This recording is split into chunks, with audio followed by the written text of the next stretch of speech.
jornalismo internacional foi sempre algo que quis fazer? Sim, não. Eu acho que nós no site do Público temos desde que fizemos o site novo, temos um pequeno texto sobre cada um de nós. E eu conto o episódio que foi em 90, 91, quando o Saddam Hussein invadiu o Kuwait e depois houve uma coligação internacional para expulsar os iraquianos do Kuwait. Eu trabalhava num jornal na escola, tinha 10, 11 anos, e então levava um rádio para ouvir as notícias e queria saber como é que se escrevia os nomes, para o caso de repente ser preciso, como é óbvio não ia ser, não é? Ninguém no meu jornal da escola ia querer que eu escrevesse sobre aquilo, mas portanto eu sempre tive muita curiosidade sobre... Eu sempre quis ser jornalista, eu fazia jornais para oferecer no Natal à Feira Editora, era isso que eu fazia de pequeno. E acho que tive sempre muita curiosidade sobre o que é que se passava noutros sítios que me pareciam muito diferentes e que me pareciam muito longínquos. Depois, o que aconteceu foi que eu estagiei em Público logo a seguir ao 11 de setembro. E então o meu estágio foi a guerra no Afeganistão, o terrorismo, enfim, muito mundo árabe, muito mundo muçulmano. E aconteceu eu querer saber cada vez mais, e logo no estágio comprei todos os livros disponíveis que havia sobre o mundo árabe, o mundo muçulmano, e inscrevi-me logo no ano seguinte num curso de língua e cultura, língua árabe e cultura islâmica, e depois a partir daí já não consegui voltar para trás, não é? Foi um percurso de cada vez... eu escolhi vir para o internacional quando estagiei no Público, por causa de tudo o que estava a acontecer. Até era na altura para ter feito metade do estágio no mundo, metade do estágio na política, porque íamos apanhar eleições autárquicas e a política ia precisar de mais gente, mas depois no meio do estágio o meu editor da altura disse: não vais para a política, pois não, nós agora precisamos de ti. Eu disse: está bem, não vou, claro que não vou, agora também eu quero fazer isto, quero continuar a fazer isto. E só vi algumas dúvidas, elas ficaram completamente dissipadas logo na primeira semana do estágio, com as coisas que estavam a acontecer e com a vontade que eu tinha de perceber melhor e de estudar aquelas coisas. E aí eu não escrevo só sobre o mundo árabe e muçulmano, mas essencialmente, ou principalmente, apesar de fazer outras coisas também, aí ficaram todas as dúvidas, se elas existiam, completamente resolvidas. Então foi no estágio que teve as oportunidades de ir para os países?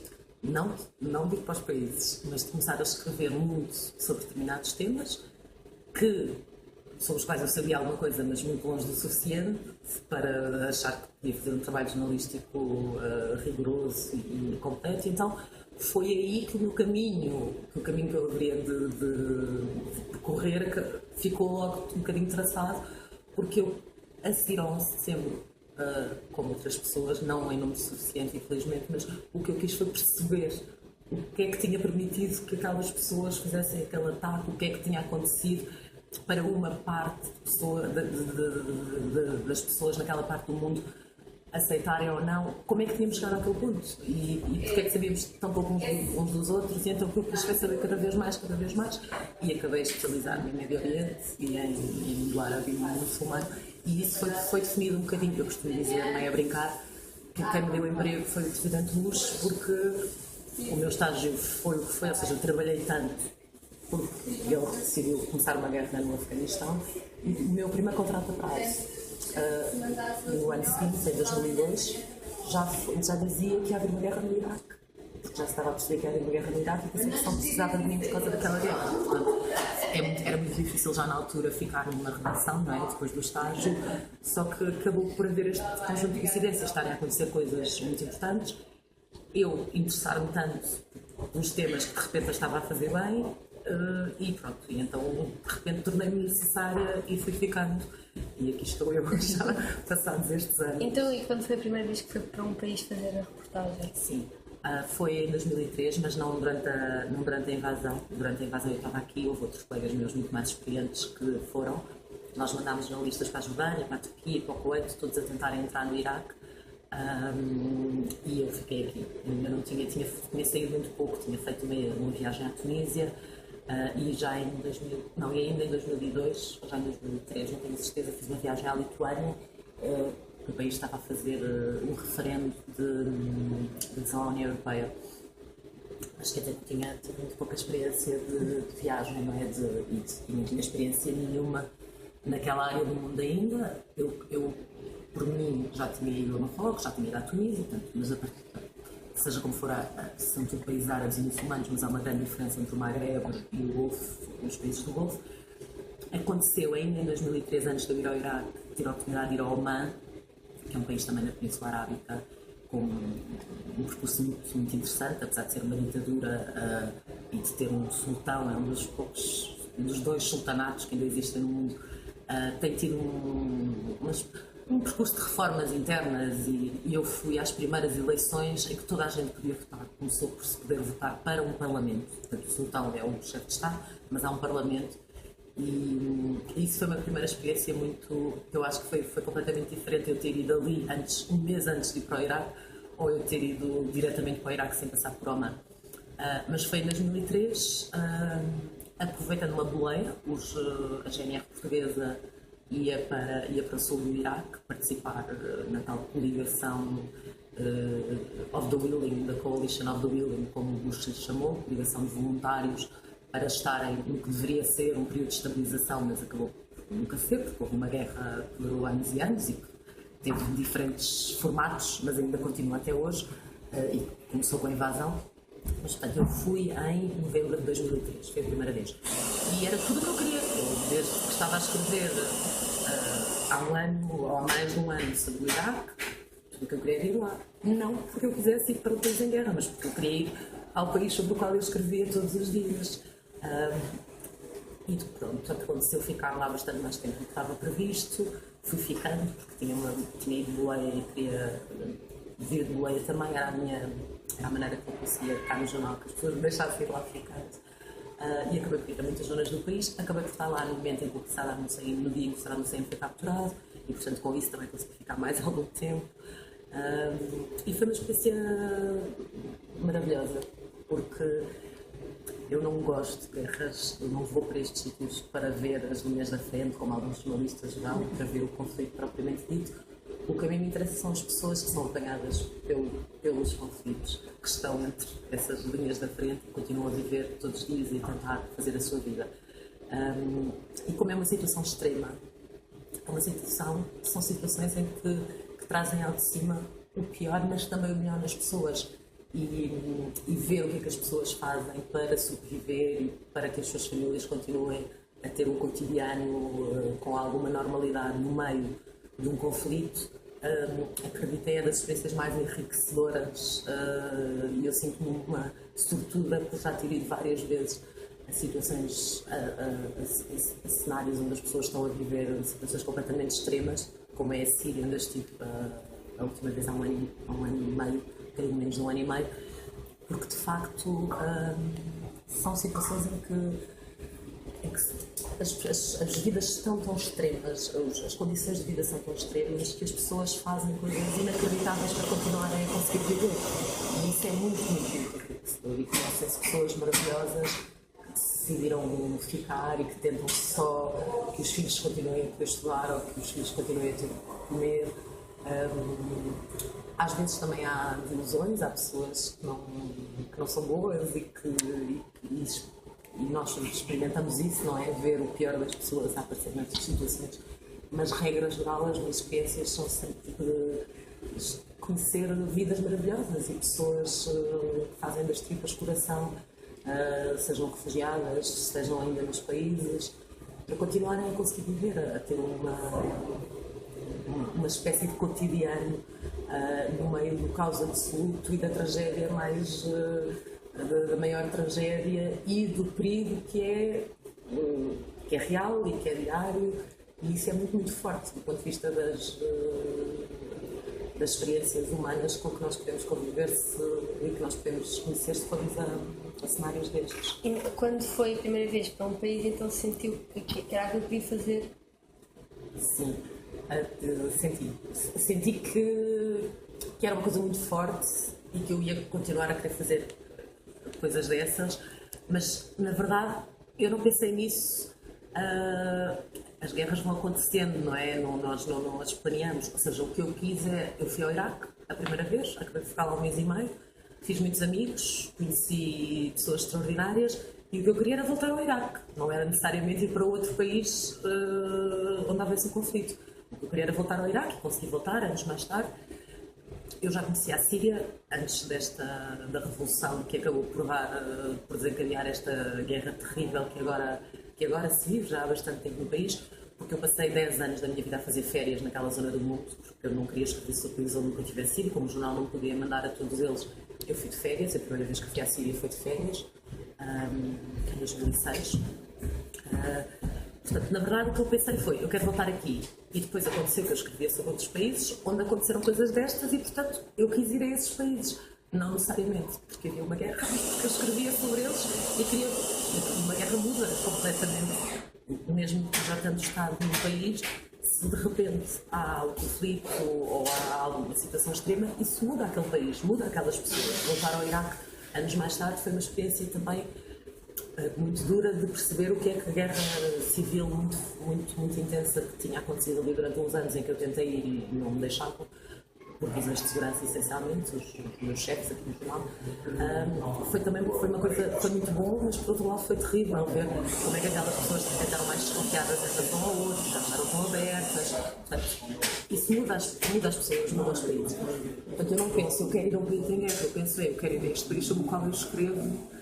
Depois, em relação à Síria, há uma questão extra, que é há muito pouca gente a ir e a contar histórias destas pessoas. E, portanto, eu sinto um bocadinho que tenho a obrigação de tentar ir, porque estas pessoas continuam lá. Algumas delas tentaram organizar a vida nas suas terras, nas suas aldeias, nas suas vilas, nas suas cidades, e nós ouvimos muito falar agora dos bombardeamentos internacionais contra este grupo terrível que se chamou assim próprio Estado Islâmico.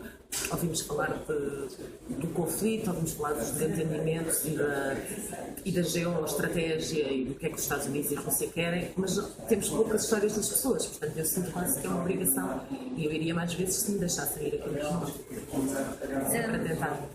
A experiência de ir para um país em que a cultura é completamente diferente da nossa, principalmente o papel que a mídia tem, nunca foi, não sei, a forma como as pessoas olham para si por estar lá em trabalho e ser uma mulher. É exatamente o contrário do que se possa pensar. Para já eu acho que a cultura não é assim tão diferente.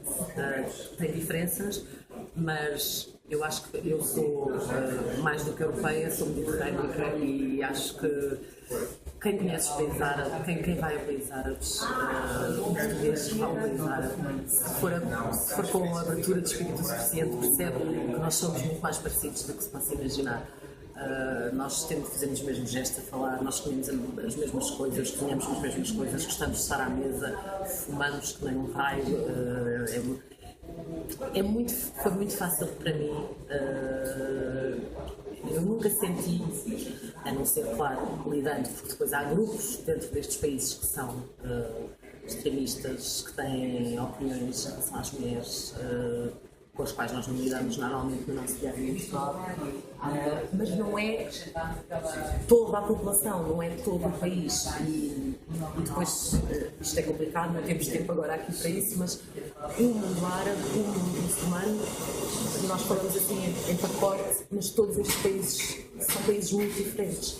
E tanto o Iraque como a Síria eram países extraordinariamente abertos, onde as mulheres, nem todas, claro, porque há zonas e comunidades mais conservadoras, mas onde as mulheres, de uma maneira geral, estudavam, trabalhavam. Estes conflitos dos últimos anos é que têm vindo a mudar isso, porque têm trazido para o poder, para situações de poder, ou poder mesmo, governo, ou poder, como acontece com os grupos fundamentalistas na Síria, que mandam em determinadas zonas. Isso está a mudar, mas não era assim. A questão de ser mulher mesmo se nós pensarmos em todas as diferenças, eu acho que é uma vantagem enorme, porque ao contrário dos meus colegas homens, eu chego a toda a gente, ou seja, eu falo com os homens falam comigo e as mulheres falam comigo. Eu fui ao Iraque sozinha e fui ao Iraque com um fotógrafo homem. E em algumas situações, o estar com um homem fotógrafo foi uma limitação. Por exemplo, uma vez nós ficámos em casa de um sheik sunita e não conhecer e ficámos mesmo lá a dormir, jantámos lá e ficámos a dormir. e eu não consegui conhecer as mulheres desde a adolescência, não conheci nem as adolescentes nem as adultas, só conheci as crianças e as mais velhas, portanto a mãe dele que era muito velhinha já, porque as outras mulheres, porque aquilo era assim, era uma família conservadora, as outras mulheres não apareceram, porque eu estava com um homem ocidental, estranho à família, não é? O que a mim me aconteceu, eu comecei muito nova, não é? Eu tinha 24 anos, a primeira vez que fui ao Iraque também, e o que me tem acontecido de cada vez é, não só eu chego a toda a gente, como as pessoas todas querem tomar conta de mim. Querem tomar conta de mim, porque acham pronto, que é uma rapariga sozinha, e então tive sempre muita sorte nas pessoas que conheci, mas acho que é uma vantagem, ao contrário do que se possa pensar, desde que se saiba lidar com essa gente fundamentalmente. Eu tive, por exemplo, logo na primeira vez no Iraque, os tipos xiitas do Mokhtar al-Sadr, que é um líder radical xiita iraquiano. Tentei entrevistar representantes dele numa cidade, em Nasiriyah. Eu estava com uma outra colega minha e só eu é que pude entrar, porque eu tinha uma túnica e um lenço, tinha uma abaia e um hijab, ela não pôde entrar. E ele praticamente não queria falar diretamente para mim, queria falar para o meu tradutor e, enfim, portanto, a coisa foi assim um bocadinho desconfortável. Mas isto é uma exceção. A maioria das pessoas, homens mesmo líderes religiosos, fala connosco e temos esta coisa maravilhosa que é entramos na casa das pessoas, as mulheres falam, aparecem tal como os homens, né? Portanto, conheces a família toda. Que eu acho que é uma grande vantagem que eu tenho em relação aos homens. E o que é que a sua família pensa quando decidiu focar-se principalmente nesta reportagem de terreno e quando vai mesmo para o país que está em conflito? Não acham muita piada. Não, principalmente esta última vez em que eu tentei ir à Síria, já foram muitos jornalistas na Síria, não é? Principalmente sírios, nós sabemos menos, mas muitos ocidentais também. Foi a primeira vez, por exemplo, que o meu irmão, eu tenho um irmão mais novo, que nunca ligou assim muito e nunca se preocupou muito, mas desta vez só me dizia coisas como: estás estúpida ou quê? Tu não vais conseguir entrar, eu tenho a certeza que tu não vais conseguir entrar. E pronto, desta vez o risco de facto era maior. Eu tive que arranjar um sistema em que ia avisando uma colega minha, para ela ir avisando a minha mãe que eu estava bem, que eu continuava a dar, porque não é muito fácil.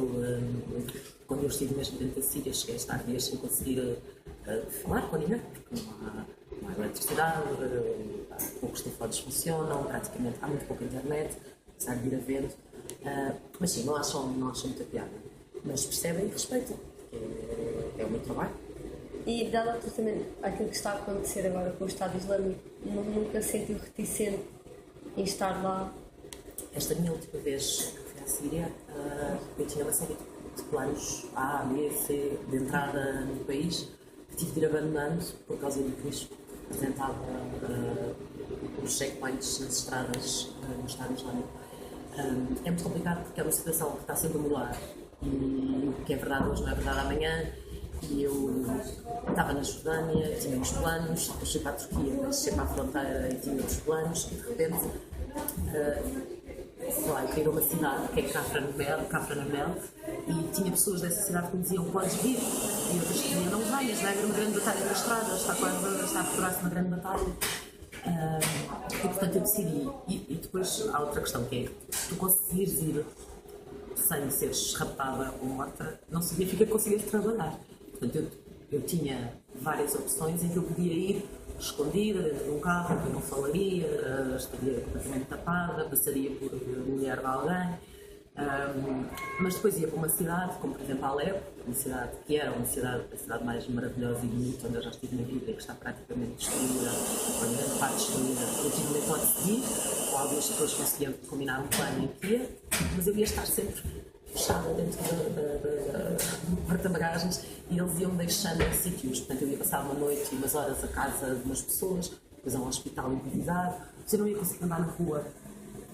E portanto, o que eu acabei por decidir foi ir com um contrabandista, passar a fronteira com um contrabandista, ilegalmente, não é? Porque isso representava menos riscos, ou seja, porque eu ia para uma zona que estava cercada por jihadistas, por membros do autoproclamado Estado Islâmico, mas eles não estavam lá.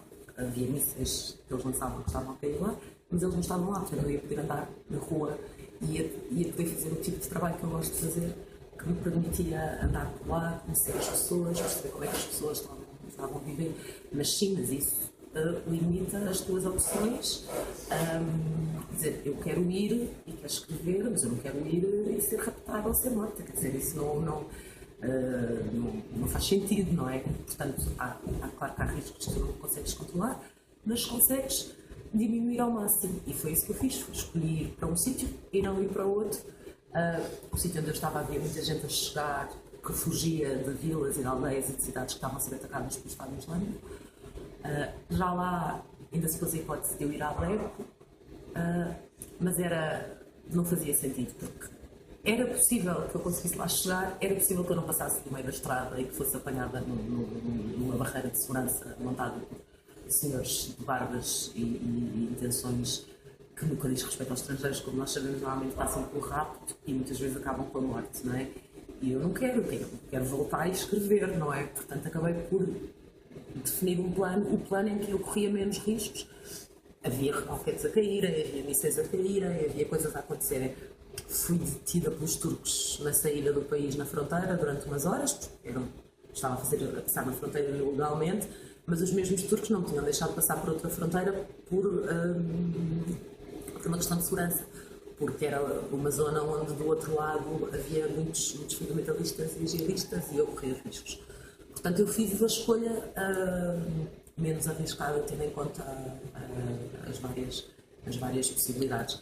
O que tem acontecido, e tem acontecido especialmente nos conflitos onde eu já tenho estado, Afeganistão, Iraque, Síria, é aí que isso tem acontecido mais, embora não seja único e exclusivamente aí, é que nos últimos anos os jornalistas tornaram-se um alvo nos conflitos. Os jornalistas eram apanhados por uma bala perdida, por uma bomba, mas não eram alvo, e agora são alvo destes grupos que ou querem fazer dinheiro ou querem usar como arma de propaganda.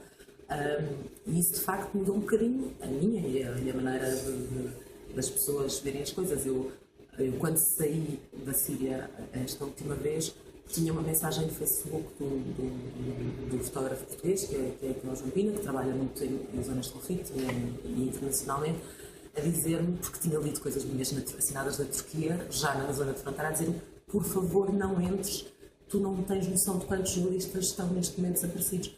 Porque nós não sabemos sequer, nós só sabemos quando a notícia do rapto dos jornalistas nunca é dada, porque há sempre um período em que os países tentam perceber o que é que podem fazer, não é? Os países de onde esses jornalistas são. Portanto, na verdade, ninguém sabe ao certo quantos jornalistas é que estão desaparecidos. Muitos de nós só sabemos que eles estavam raptados quando eles foram mortos ou quando eles foram libertados a troco de resgates.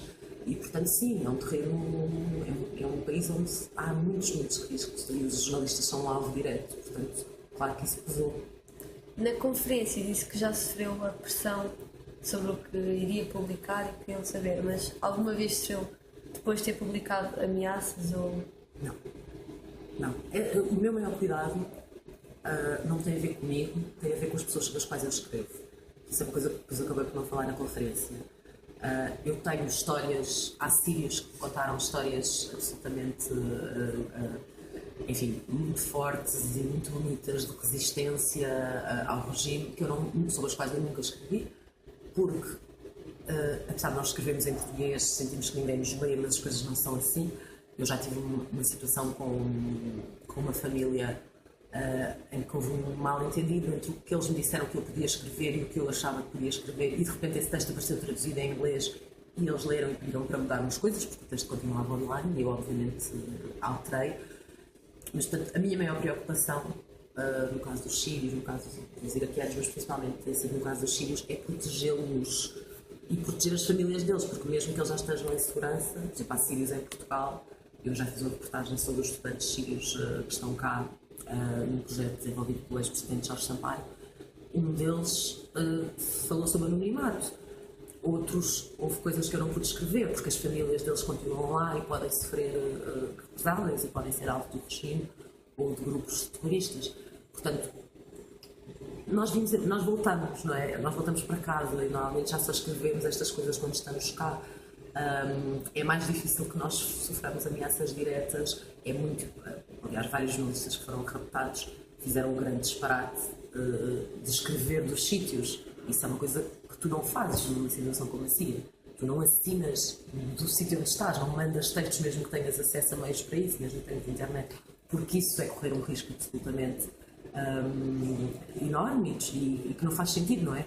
Nós temos essa possibilidade, nós podemos só escrever depois de atravessar a fronteira. Agora as pessoas continuam lá. Portanto, a minha maior preocupação é em relação às pessoas sobre as quais eu escrevo e não tanto em relação a mim, porque as pessoas que nós recebemos aqui são de embaixadas, são, enfim, são de pessoas que têm ligações até aos regimes, como acontece no caso de Síria. Eu tenho algumas pessoas que me escrevem, mas aqui ninguém me vai fazer mal, não é? Eu não corro riscos por causa disso. As pessoas sobre as quais eu escrevo é que sim.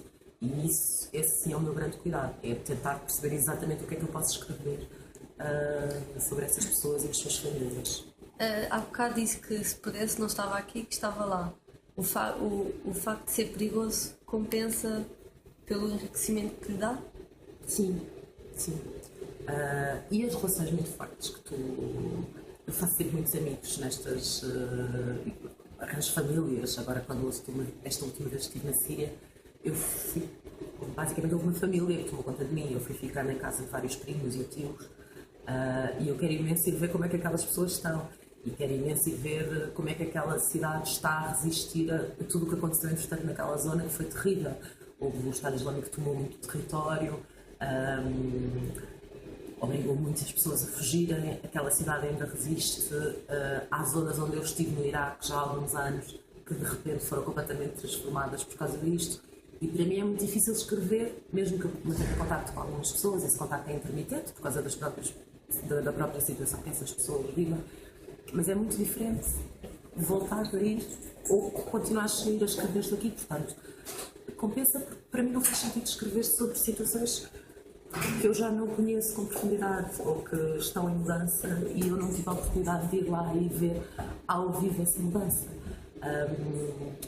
E depois é claro que há riscos sempre, mas há maneiras de fazer as coisas que atenuam esses riscos e apesar de tudo eu já tenho um conhecimento grande da zona e conheço muitas pessoas que me podem ajudar nas diferentes zonas. Se eu quisesse ir ao Kurdistão iraquiano, se eu quisesse ir à Síria, pessoas em que eu confio, que isso é o mais importante. Tu podes, as grandes cadeias americanas ou as grandes agências de notícias internacionais funcionam de outra maneira, com vários carros e seguranças, e eu não acho que essa seja a melhor maneira de funcionar. Eu acho que a melhor maneira é passares desapercebido nos sítios onde não podes de facto mostrar-te e encontrar as pessoas em quem confias a tua vida, em quem entregas a tua vida. Eu tenho tido a sorte de conhecer pessoas dessas que me podem ajudar e em quem eu confio absolutamente, completamente.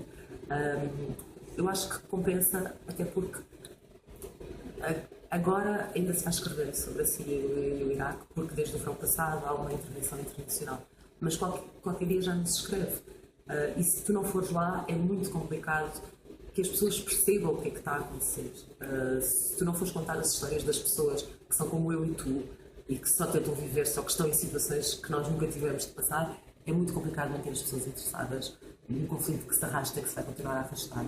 Portanto, sim, eu acho que é importante nós sabermos o que é que se está a passar ali. Acho que isto não é assim tão longe, tão longínquo, e aliás acho que via isso antes dos refugiados começarem a chegar à Europa, antes de haver atentados de pessoas que se dizem inspiradas nestes grupos na Europa.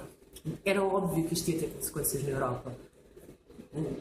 No Médio Oriente, o mundo árabe começa aqui à nossa porta, não é? Começa do outro lado do Algarve. Isto não é na outra parte, na outra ponta do mundo. E eu acho que só consegues mostrar, só consegues chamar a atenção das pessoas e manter o interesse das pessoas se lhes conseguires contar histórias de pessoas como elas, com que elas se identifiquem. E para isso é preciso ir lá. E portanto, sim, ou eu desistia de escrever sobre isto, ou eu vou continuar, ou eu desisto de escrever sobre isto, que acho pouco provável, ou eu vou continuar a tentar ir, pesando sempre os riscos, mas saber que eles existem.